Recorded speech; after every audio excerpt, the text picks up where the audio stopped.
السلام علیکم ورحمۃ اللہ وبرکاتہ۔ بسم اللہ الرحمن الرحیم، الحمد للہ رب العالمین، الہ الاولین والآخرین، وصلی اللہ وسلم وبارک علی نبینا محمد وعلی آلہ واصحابہ اجمعین، اما بعد۔ آج آپ حضرات کی خدمت میں 18ویں پارے کے بعض اہم موضوعات کے ساتھ حاضر ہوا ہوں۔ سورہ مومنون، پھر سورہ نور اور پھر 2 صفحے سورہ فرقان۔ 18واں پارہ ان صورتوں پر مشتمل ہے۔ سورہ مومنون کی ابتدائی آیات میں اللہ تعالیٰ نے کامیاب ایمان والوں کا تذکرہ کیا ہے۔ ایمان تو بہت سے لوگ لائے ہیں، لیکن کون سی صفات ایمان لانے کے بعد مطلوب ہیں، کون سی عادتیں مطلوب ہیں، اللہ تعالیٰ نے ان آیات میں ان صفات کا تذکرہ فرمایا ہے۔ فرمایا قد افلح المؤمنون الذین هم فی صلاتهم خاشعون۔ کامیاب ایمان والوں کی پہلی صفت یہ بیان کی گئی ہے کہ وہ اپنی نمازوں میں خشوع اور خضوع اختیار کرتے ہیں۔ یہ بڑی اہم بات ہے۔ ہمارا ایک بہت بڑا طبقہ تو وہ ہے جو نماز سے غافل ہے، اس کی تو بات ہی کیا کی جائے، وہ تو اسلام کی بنیادوں کو ڈھا رہا ہے۔ ایمان اور کفر کے درمیان جو عمل فرق ہے وہ اس فرق کو مٹا رہا ہے، اور اللہ کی ناراضگی اور اس کے غضب کو دعوت دے رہا ہے۔ اس لیے کہ نماز کے بغیر اسلام کا تصور یہ بڑا مشکل ہے۔ لیکن جو طبقہ نماز پڑھ بھی رہا ہے، مسجد آ بھی رہا ہے، 5 وقتہ نمازی ہے،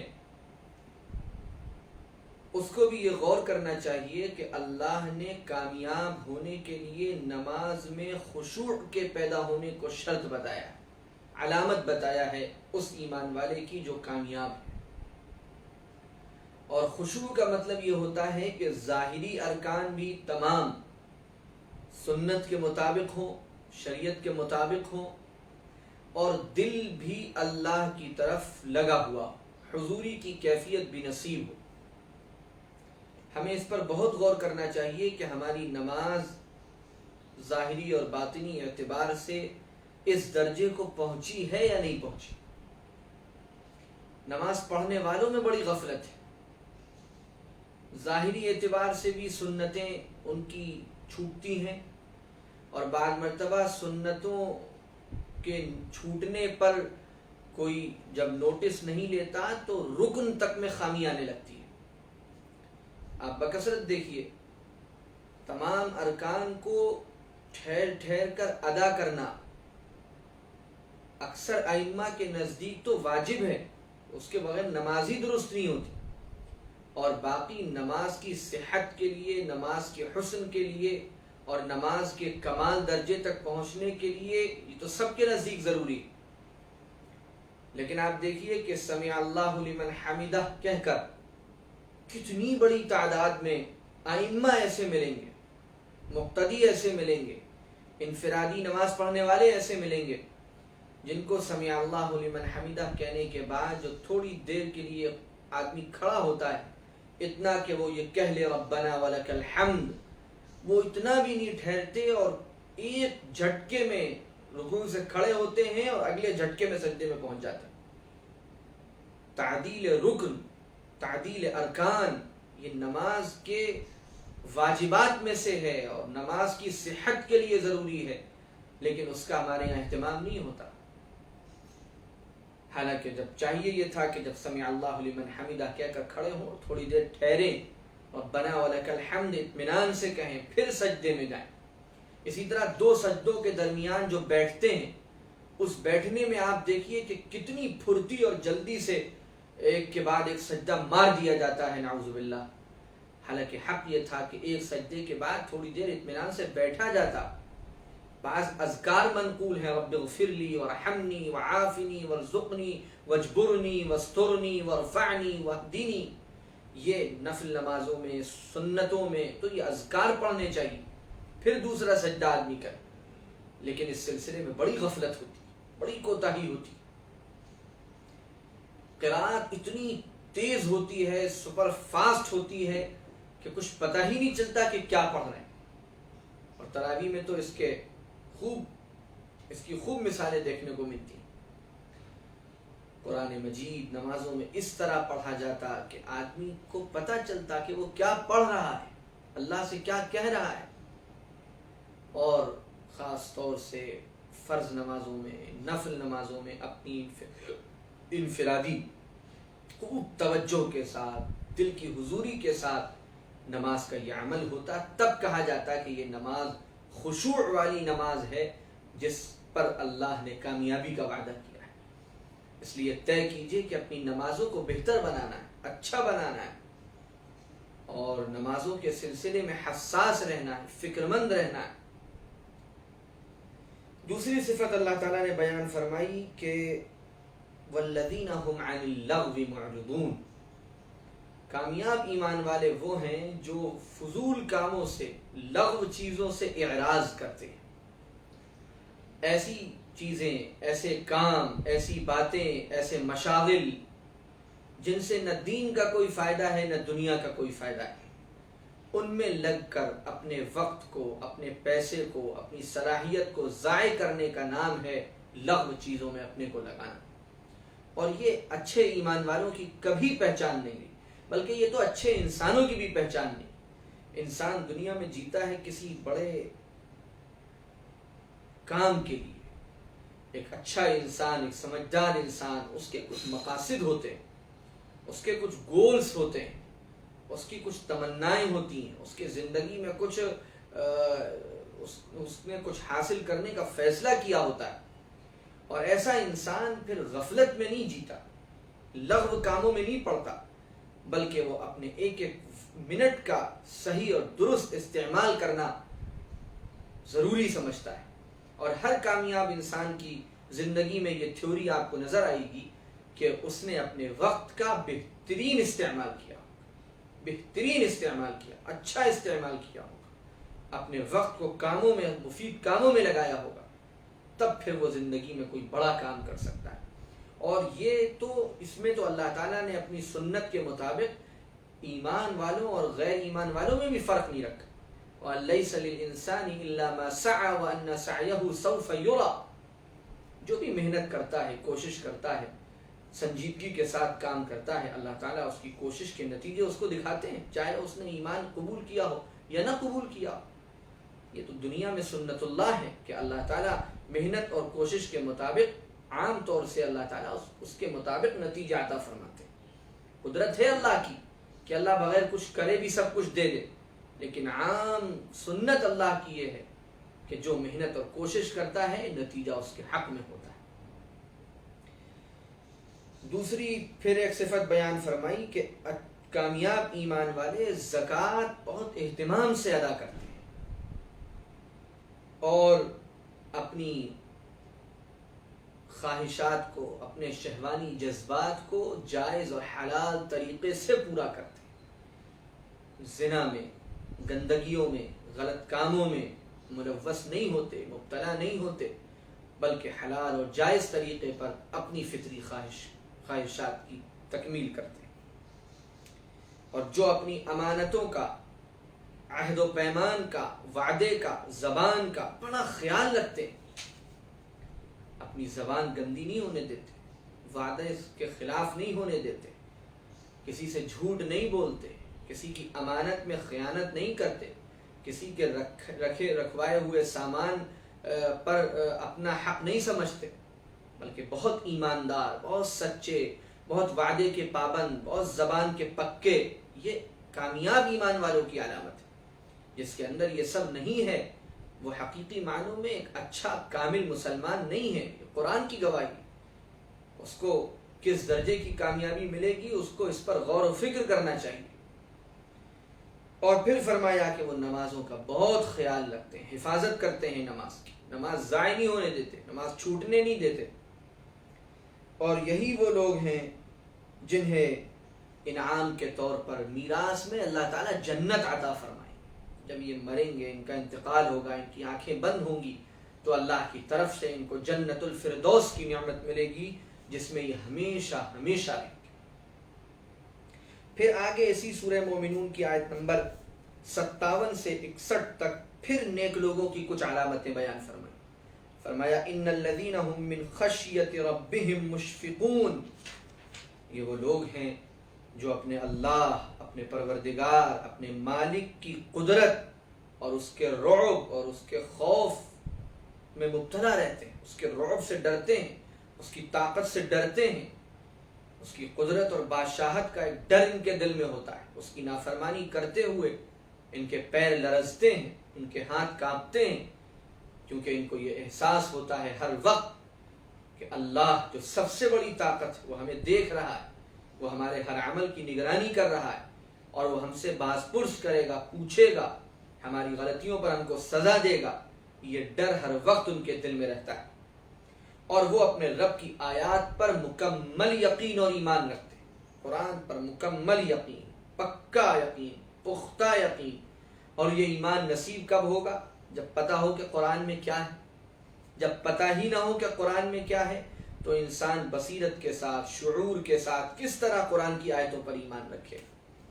ایک ہوتا ہے ایمان رکھنا یہ کہ آدمی یہ یقین رکھے کہ یہ پورا قرآن اللہ کی طرف سے، یہ تو بالکل صحیح بات ہے۔ یہ ایمان اور یقین تو ہر مومن کو حاصل ہونا چاہیے، اس کے بغیر تو اس کا ایمان ہی نہیں مانا جائے گا۔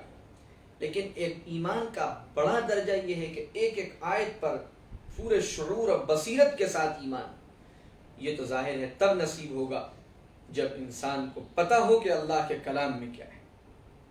یہ بڑی عجیب سی بات ہے ہمارے معاشرے میں جو پھیلا دی گئی اور عام کر دی گئی کہ ہر شخص کو قرآن میں کیا ہے یہ جاننا ضروری نہیں ہے۔ آدمی قرآن کی تلاوت کر لے بس یہ کافی ہے۔ کوئی شک نہیں کہ قرآن کی تلاوت ایک بہت عظیم عبادت ہے، لیکن صرف قرآن کی تلاوت پر اکتفا کر لینا اور قرآن میں کیا ہے یہ جاننے کی کوشش نہ کرنا، یہ بڑی محرومی کی بات ہے، اور یہ بڑا عجیب و غریب طرز عمل ہے۔ کیسے یہ امت میں رواج پا گیا اور کیسے اس کی ترویج و اشاعت لوگ کرتے ہیں کہ نہیں تفسیر مت پڑھو، قرآن کے بارے میں زیادہ ترجمے کی فکر مت کرو، اور یہ تو فلاں جماعت کا کام ہے اور فلاں جماعت کا کام ہے۔ قرآن کیا کسی جماعت کا ہے؟ قرآن تو اللہ کی کتاب ہے، پوری امت کے لیے ہدایت بن کر آئی، اس لیے ہر شخص پر، ہر مسلمان مرد اور عورت پر لازم ہے کہ وہ اس کی فکر کرے کہ اللہ کے کلام میں مجھ سے کیا کہا گیا یہ مجھے معلوم ہو، اس کے لیے دوڑ دھوپ کرے، درس قرآن کی مجلسوں میں شرکت کرے، قرآن کی تفسیر کے حلقوں میں جائے، معتبر تفاسیر قرآن کی پڑھے، اور قرآن میں اللہ تعالیٰ نے جو اس سے کہا ہے اس کو سمجھنے کی کوشش کرے۔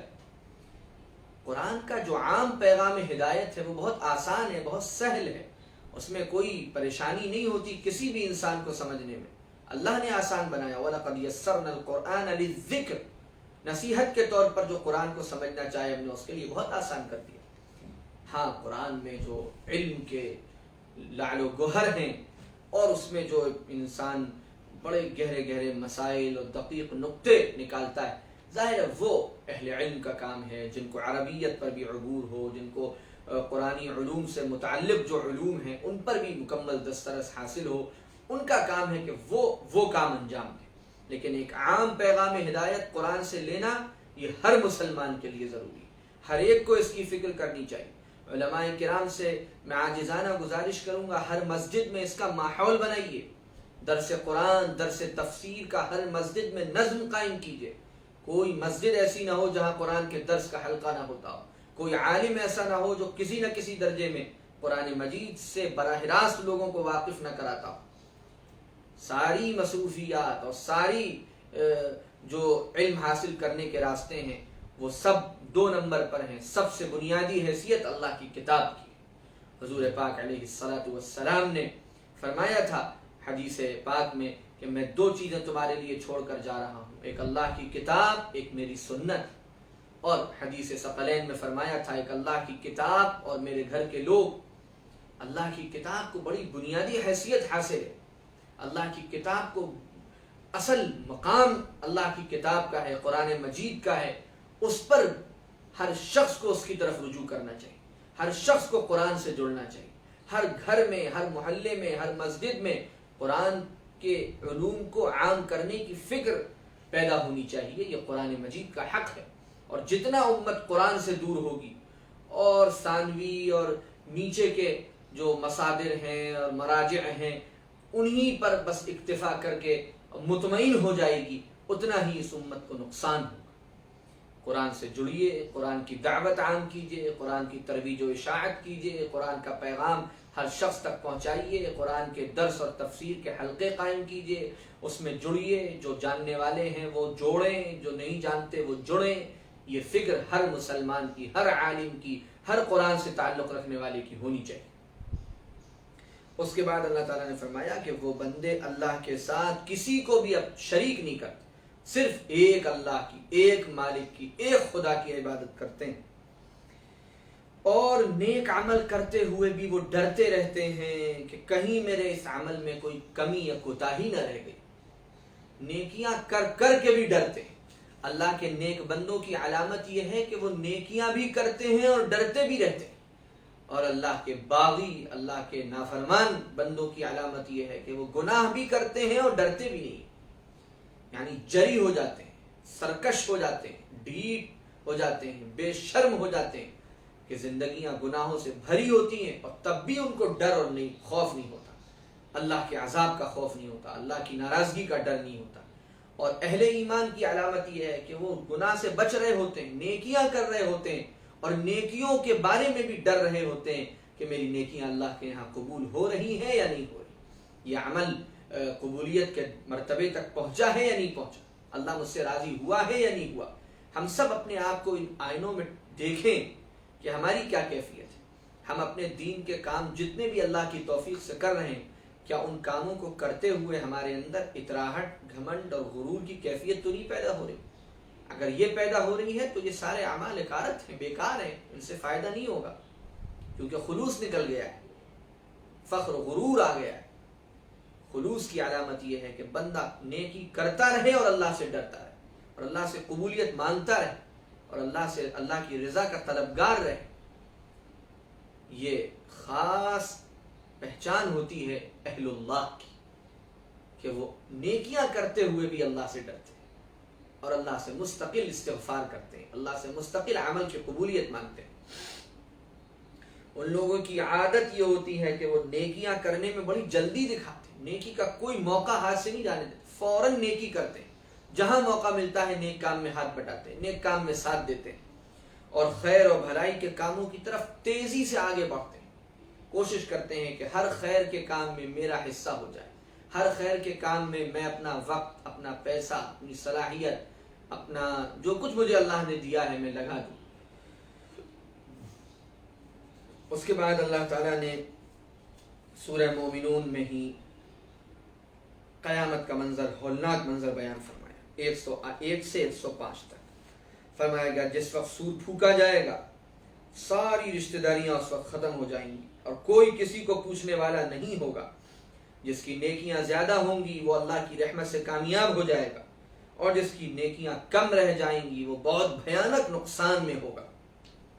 اور ان میں سے جو کافر و مشرک ہوں گے ان کو ان کے کفر اور شرک کی وجہ سے ہمیشہ کے لیے جہنم میں پھینک دیا جائے گا. اور جو اہل ایمان گنہگار ہوں گے ان کے بارے میں یہ آیا کہ وہ اپنے گناہوں کی سزا بھگتنے تک جہنم میں رہیں گے، لیکن ان کا ایمان ایک دن ان کے کام آئے گا اور جب وہ اپنے گناہوں کی سزا بھگت لیں گے تو اللہ تعالیٰ ان کو پھر جہنم سے نکال کر جنت الفردوس، جنت میں داخل فرما دے. لیکن جہنم کا عذاب تو ایک لمحے کے لیے بھی جھیلنے کے قابل نہیں. ہمیں دعا مانگنی چاہیے کہ اللہ تعالیٰ ہمیں ایک پل کے لیے بھی نہ قبر کے عذاب میں، نہ حشر کے عذاب میں، نہ جہنم کے عذاب میں، کسی عذاب میں مبتلا نہ فرمائے، بلکہ ہمارے ساتھ عفو کا، رحمت کا، درگزر کا معاملہ فرما کر ہمیں بغیر حساب و کتاب جنت الفردوس میں داخل فرماتے۔ فرمایا جب جہنم کی آگ ان جہنمیوں کے چہرے کو بالکل جھلسا دے گی، یہاں تک کہ ان کی شکلیں بگڑ جائیں گی، ان سے کہا جائے گا کہ تم لوگ اپنی زندگی میں اللہ کی آیتوں کو جھٹلاتے تھے، تب وہ اپنی غلطی کو مانیں گے، اپنے گناہ کو قبول کریں گے، اور پھر افسوس کے ساتھ چیخ کر کہیں گے ہائے ہم پر یہ کیا بدبختی چھا گئی، اور پھر بھیک مانگتے ہوئے کہیں گے اے اللہ، اے ہمارے پروردگار، ہمیں ایک بار اس جہنم سے نکال کر دوبارہ دنیا میں بھیج دیجئے، اب ہم کوئی غلطی یا کوتاہی نہیں کریں۔ تب ان سے کہہ دیا جائے گا ذلیل ہو کر پڑ جاؤ، اسی جہنم میں پڑے رہو، ہرگز ہم سے اس بارے میں کوئی بات نہ کرنا۔ ہمارے جو نیک بندے تھے، جو ہم سے رحمت اور مغفرت مانگتے تھے اور اسی طرح کے عمل کرتے تھے، تم ان کا مذاق اڑاتے تھے، اور اسی چھیڑ چھاڑ کا یہ نتیجہ تھا، نیک لوگوں سے چھیڑ چھاڑ کا نتیجہ تھا کہ تمہارا دل ہماری یاد سے غافل تھا، اللہ کی یاد سے غافل تھا۔ آج ان نیک بندوں کو ان کی نیکیوں کا بہترین بدلہ مل گیا، آج وہ جنت میں ہیں، آج وہ عیش کر رہے ہیں، آج وہ مزے لوٹ رہے ہیں، اللہ کی نعمتوں سے فائدہ اٹھا رہے ہیں اور اس سے لذت حاصل کر رہے ہیں۔ کتنا اچھا ہوتا تم نے بھی دنیا میں حق بات کو قبول کیا ہوتا، تم تو یہ سمجھ رہے تھے کہ ہم نے تم کو بس یوں ہی پیدا کر دیا اور تمہیں ہمارے پاس لوٹ کر آنا نہیں۔ آج یہ سب منظر سامنے، بڑا خطرناک وقت ہوگا، انسان کے سامنے ساری حقیقتیں کھل جائیں، آنکھ بند نہیں ہوتی، مرنے پر آنکھ بند نہیں ہوتی، مرنے کے بعد تو آنکھ کھلتی ہے، سب کچھ نظر آنے لگتا ہے، غیب کھل جاتا ہے، اور اصل منزلیں آنکھوں کے سامنے آ جاتی ہیں کہ ان منزلوں سے ہمیں گزرنا تھا، اور دنیا میں ہم کتنی غفلت میں زندگی گزارتے ہیں۔ اس کے بعد سورہ نور ہے، ابتدائی آیات میں زنا، حد قذف اور لعان کا بیان ہے، یہ شرعی اصطلاحات ہیں۔ زنا یعنی بدکاری میں مبتلا ہونا، قرآن نے اس کے بارے میں اپنا قانون بیان کیا، قرآن نے زنا کرنے والے کی سزا کو باقاعدہ بیان کیا۔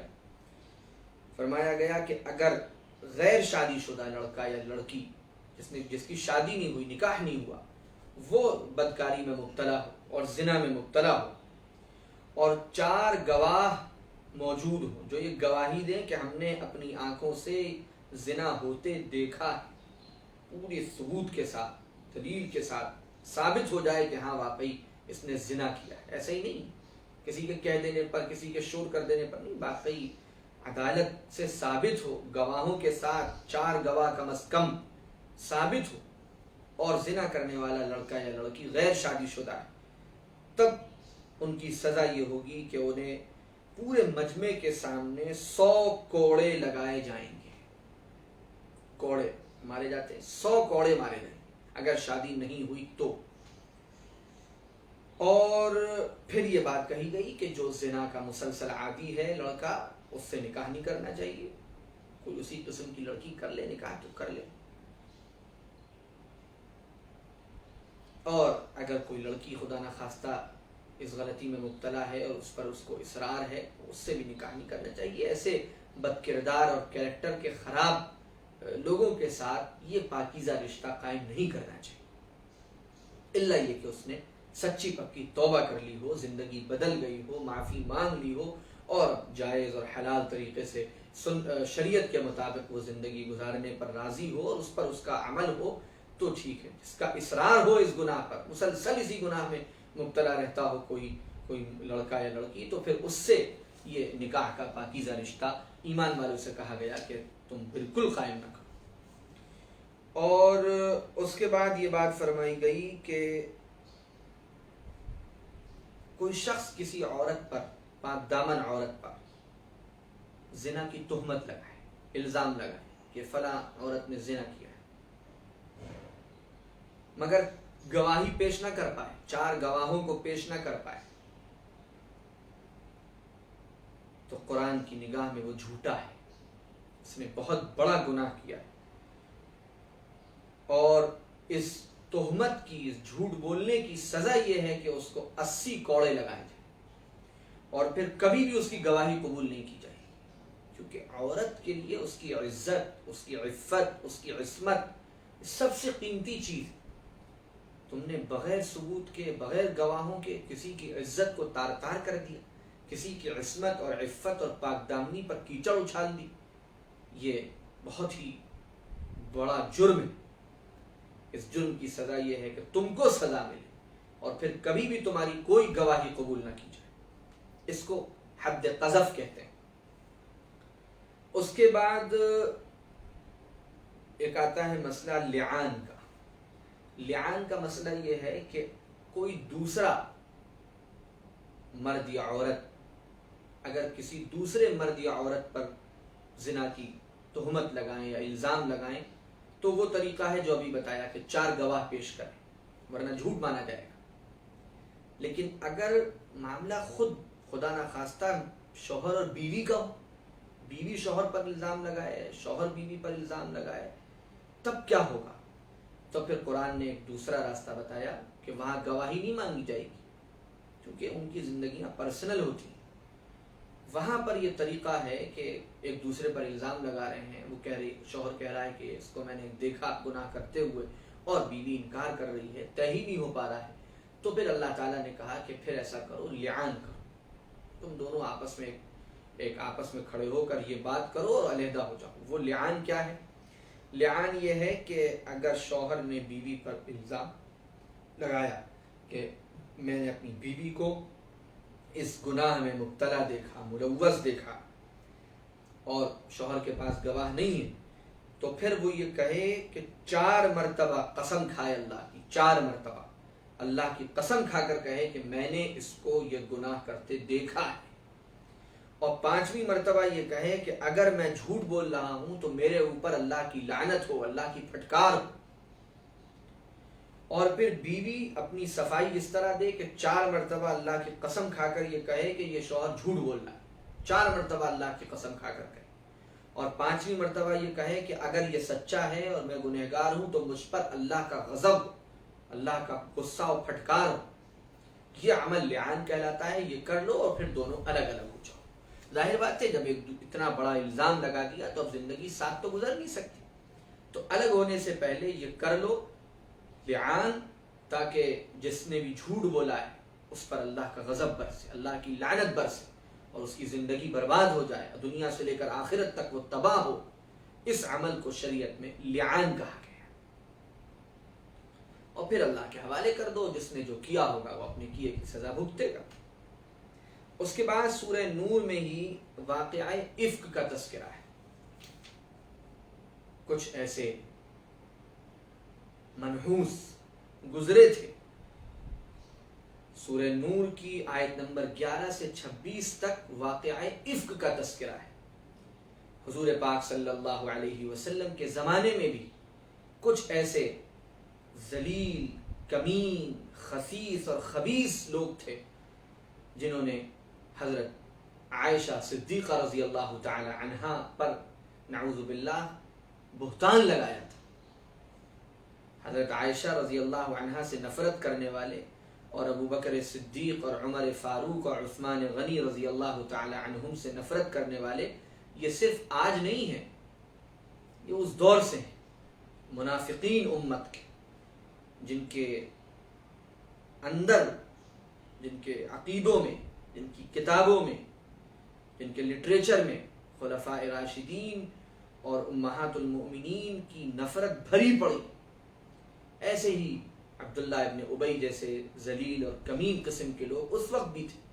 چنانچہ غزوہ بنی المصطلق کے موقع پر انہوں نے ایک واقعہ ہوا، حضرت عائشہ رضی اللہ تعالی عنہا پر الزام لگایا اور اس کی بڑی بات چلائی گئی، ہوا بنائی گئی، یہاں تک کہ بعض سیدھے سادے صحابہ کرام بھی ان باتوں سے ہلکا پھلکا متاثر ہو گئے اور حالات بڑے عجیب و غریب ہو گئے۔ حضرت عائشہ صدیقہ رضی اللہ تعالیٰ عنہ اپنے گھر آ گئی، بڑا برا حال تھا، لمبا واقعہ ہے، لیکن پھر اللہ کے رسول صلی اللہ علیہ وسلم پر وحی کے ذریعے اللہ نے قرآن کی آیات اتار کے حضرت عائشہ رضی اللہ تعالی عنہا کی برات کا اعلان فرمایا، اور ان منافقین کا منہ کالا ہوا، ان کا پروپیگنڈا ہوا ہو گیا، اور پھر صرف اللہ تعالیٰ نے برات نازل نہیں فرمائی بلکہ اللہ تعالیٰ نے اہل ایمان سے بھی یہ بات کہی کہ جب یہ سب باتیں تم سے نقل کی گئیں تو تم لوگوں نے فوراً یہ کیوں نہیں کہا کہ یہ جھوٹ ہے؟ تمہیں فوراً یہ کہنا چاہیے تھا، یہ بہتان ہے۔ اللہ کا فضل ہوا ہے تم پر کہ تم بچ گئے، آئندہ ہرگز ہرگز ایسی کوئی بات نہیں ہونی چاہیے۔ اور جن لوگوں نے یہ کیا ہے اور بے حیائی کو پھیلانے کا کام کیا ہے، ان کے لیے تو بڑا دردناک عذاب اللہ نے تیار کر رکھا ہے۔ صحابہ کرام کی محبت، امہات المؤمنین کی محبت، حضرات اہل بیت کی محبت، یہ ہمارے ایمان کے بنیادی عقائد میں سے ہے۔ کسی کے دل میں ذرا بھی اس سلسلے میں اگر دائیں بائیں ہے تو اس کو اپنی فکر کرنی چاہیے۔ حضرات اہل بیت رضی اللہ عنہم کا جو مقام اللہ نے بنایا، اہل بیت میں سب سے پہلے امہات المؤمنین، قرآن پاک کی انما یرید اللہ لیذھب عنکم الرجس اہل البیت کی تفسیر میں تقریباً تمام ہی مفسرین یہ بات لکھتے ہیں کہ وہاں بطور خاص امہات المؤمنین کا تذکرہ ہے۔ اور پھر حدیث کساء کے ذریعے رسول اللہ صلی اللہ علیہ وسلم نے ان لوگوں کو اپنے اہل بیت میں خاص فرمایا، حضرت فاطمہ، حضرت حسن، حضرت حسین، حضرت علی رضی اللہ تعالی عنہم۔ پھر آپ صلی اللہ علیہ وسلم کی دیگر جو بیٹیاں تھیں، حضرت رقیہ، حضرت زینب، حضرت ام کلثوم رضی اللہ عنہن، یہ سب حضور پاک علیہ الصلوۃ والسلام کے گھر کے لوگ، آپ کے اہل بیت، آپ کے عزیز، آپ کے پیارے، ان سے شدید محبت اور ان کی بہت عظمت اور ان کا بہت احترام دلوں میں ہونا، یہ ایمانی چمک اور ایمانی رمق کی علامت ہے۔ امہات المومنین کی عظمت، اسی طرح حضرات صحابہ کرام کی عظمت۔ کوئی صحابی جس کو ایمان کے ساتھ رسول اللہ صلی اللہ علیہ وسلم کی صحبت ملی اور اس نے ایمان کے ساتھ حضور کی زیارت فرمائی اور پھر ایمان پر اس کا انتقال ہوا، وہ اللہ کے رسول کا صحابی ہے۔ اس کے لیے وَكُلًّا وَعَدَ اللَّهُ الْحُسْنَى اور رضی اللہ عنہم وَرَضُوا عَنْهُ کا مزدہ ہے، اللہ کی طرف سے اس کے لیے وعدے ہیں۔ ان کے ہم جج بنا کر نہیں بٹھائے گئے، ہمیں ان کا جج بننے کا حق، ہمیں ان کا جج بننے کا حق نہیں دیا گیا کہ ہم جج بن کر ان کا فیصلہ کریں۔ ایک گھر کے اندر کوئی واقعہ ہوتا ہے تو ایک ہفتے کے بعد اس واقعے کو آپ 5 الگ الگ لوگوں سے سنیں، اس میں بہت سی باتیں کمی زیادتی ہو جاتی،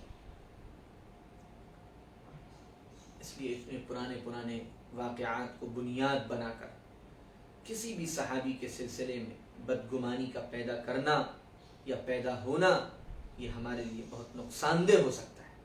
ہمیں بڑا محتاط رہنا چاہیے۔ خاموش رہنے سے کچھ گھٹ نہیں جائے گا، خاموشی اختیار کرنا چاہیے، سکوت اختیار کرنا چاہیے، صحابہ کرام کی عظمت اور محبت دل میں رکھنی چاہیے، ان کا تقدس اور احترام باقی رکھنا چاہیے۔ اہل علم نے، پرانے دور کے بھی اہل علم نے بہت سے مسائل پر صحابہ کرام کی گفتگو کی، لیکن انہوں نے ایک عالمانہ طرز اختیار کی۔